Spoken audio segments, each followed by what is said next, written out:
बड़े प्रोजेक्ट शुरू किए गए हैं। अभी जो वीडियो फिल्म चल रही है उसमें आपने देखा है, एक है ई ग्राम स्वराज और दूसरा ऐप है, और दूसरी ऐप की विशेषता है हर ग्रामवासी के लिए उसमें स्वामित्व योजना की शुरुआत।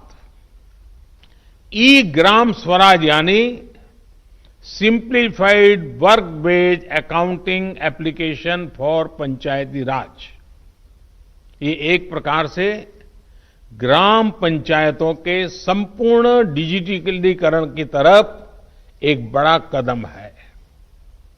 ये भविष्य में ग्राम पंचायत के अलग अलग कामों का लेखा जोखा रखने वाला सिंगल प्लेटफॉर्म बनेगा। अब अलग अलग एप्लीकेशंस में अलग अलग काम करने की कोई जरूरत आपको नहीं पड़ेगी।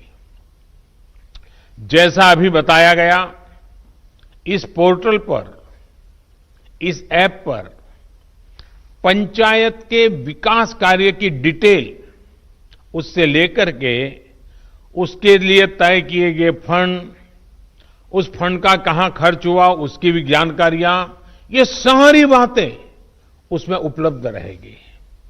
इसके जरिए गांव का कोई भी नागरिक अपनी ग्राम पंचायत में क्या चल रहा है, क्या कामकाज हो रहा है, काम कहां तक पहुंचा है, सारी चीजें अपने मोबाइल पर से जान पाएगा, जानकारी रख पाएगा।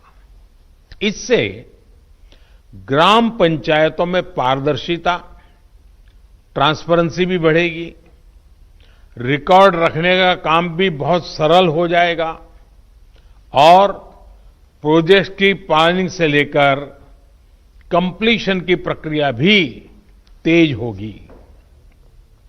आप कल्पना कर सकते हैं, ई ग्राम स्वराज के माध्यम से आप सभी को कितनी बड़ी शक्ति मिलने जा रही है।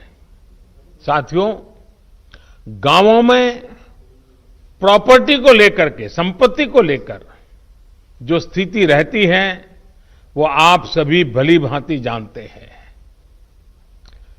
स्वामित्व योजना इसी को ठीक करने का एक प्रयास है।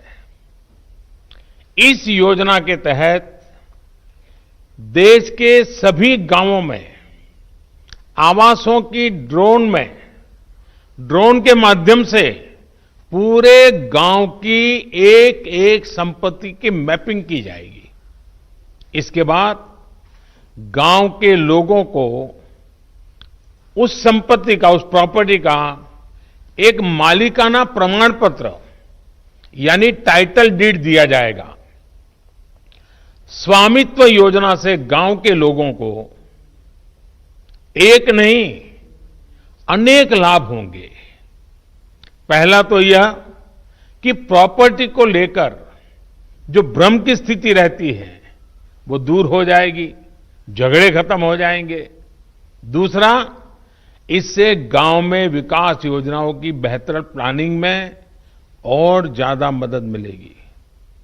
इसका एक और बड़ा लाभ यह होगा कि इससे शहरों की ही तरह गांव में भी आप बैंकों से लोन ले सकते हैं। लोन लेने का रास्ता भी आसान हो जाएगा। जब आपके पास स्वामित्व होगा तो उस संपत्ति के आधार पर आप बैंक से लोन ले सकते हैं, जो जीवन में बहुत काम आ सकती है। साथियों, अभी यानी फिलहाल उत्तर प्रदेश, महाराष्ट्र, कर्नाटक, हरियाणा, मध्य प्रदेश और उत्तराखंड, हिंदुस्तान के अलग अलग क्षेत्र के 6 राज्यों में इस योजना को प्रारंभिक तौर पर प्रारंभ कर रहे हैं। और जब काम करेंगे तो अनुभव आएगा, उसमें कमियां क्या है वो ध्यान में आएगी, गलतियां क्या है वो ध्यान में आएगी और उसको ठीक करना होगा। और जब ठीक हो जाएगी उसका सुधार हो जाएगा, उसके बाद ये योजना हिंदुस्तान के हर गांव में लागू की जाएगी। साथियों, कभी-कभी मुझे लगता है कि जीवन की सच्ची शिक्षा की कसौटी, उसकी परीक्षा संकट के समय ही होती है। अगर आप प्रोटेक्टिव एनवायरनमेंट में हैं, चारों तरफ से संभले हुए हैं, कोई दिक्कत नहीं है, कोई कष्ट नहीं है, तो आप में सामर्थ्य है कि नहीं इसका पता ही नहीं चलता।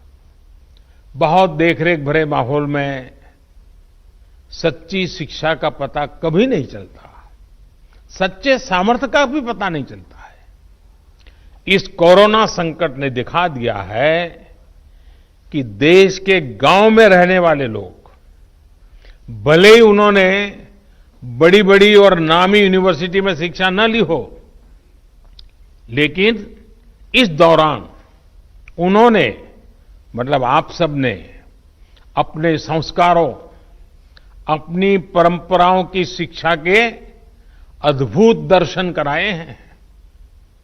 गांवों से जो अपडेट आ रहा है, जो जानकारी आ रही है, वो बड़े बड़े विद्वानों के लिए भी प्रेरणा देने वाली बातें हैं।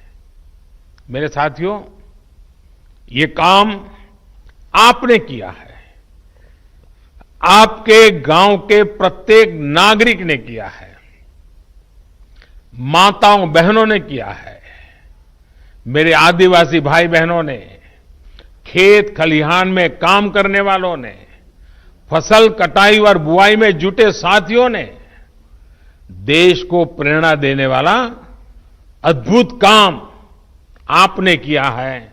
और इसलिए मैं हिंदुस्तान के हर गांव को, हर गांव वासियों को प्रणाम करता हूं। आप सभी ने दुनिया को बहुत सरल शब्दों में मंत्र दिया है, और मैं मानता हूं हमारे देश के हर कोने में आपका दिया हुआ ये मंत्र बहुत काम आएगा।